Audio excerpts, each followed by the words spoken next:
The truth is that the circumstances of 1971 are not the circumstances of 2025. We just wanted to teach the terrorists a lesson. That lesson has been taught. Today's Pakistan is a different situation. Their equipment, their military equipment, the damage they can do, everything is different. If Pakistan did not escalate, we would not have escalated. Pakistan did, we also did. The whole idea of this book launch is to celebrate the Constitution as a living document, an evolving document. A document that is relevant to the lives of every Indian, but it takes different shape at different times. We've had 106 amendments since it was first passed. There have been a number of judgments of the Supreme Court that have changed the way it applies. There have been serious issues, disputes, cases going on.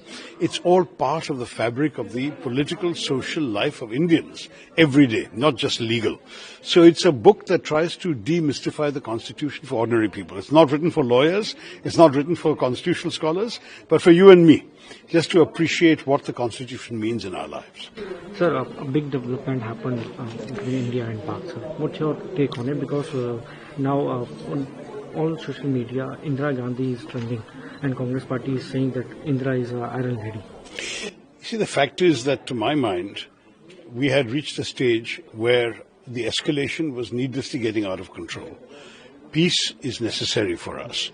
The truth is that the circumstances of 1971 are not the circumstances of 2025. There are differences. As far as I'm concerned, I believe that the people of India deserve peace. We have suffered a lot. We have lost a lot of casualties. Ask the people of Poonch how many have died since this war began and the shelling from the Pakistanis. I'm not saying that we should always stop wars. When there are reasons to continue them, we should continue. But this was not a war we intended to continue.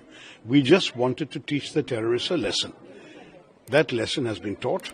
I'm sure the government will continue trying to identify and track the specific individuals who did the horrors of Pahalgam. But as far as this particular conflict with Pakistan was concerned, there was no reason to risk the loss of more lives and limbs and fortunes. We need to focus on the well-being and prosperity of Indian people, of growth, development, progress. I think the peace is the right way to go at this stage. Sir, India's position on terrorism will be, remain the same.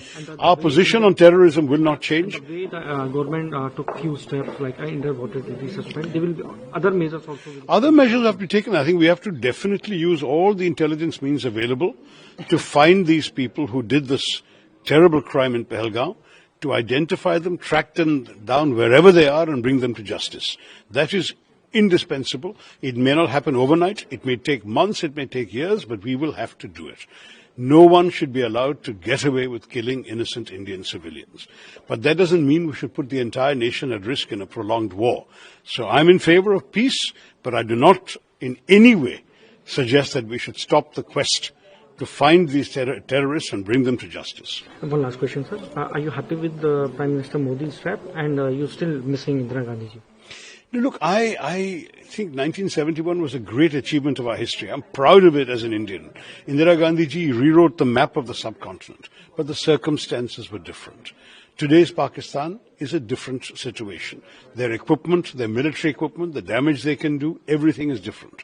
And the circumstances of Bangladesh, we were fighting a moral cause to actually bring people to freedom and liberation. That was a completely different story. This is a different story.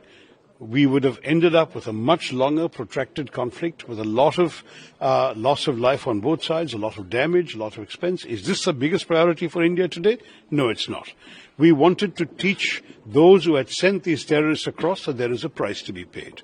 We still have to catch the individual terrorist perpetrators, but we do not need to tie the whole country down in a war. That is something I've been very clear about from the start.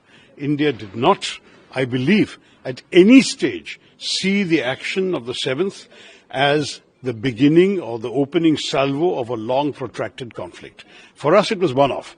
We'll do it. If Pakistan did not escalate, we would not have escalated. Pakistan did. We also did. It was getting to a point where if it continued like this, we would needlessly have been caught into a long drawn-out war without a clear objective at the end of it. Liberating Bangladesh is a clear objective. Just keeping on firing shells at Pakistan is not a clear objective. You see the difference.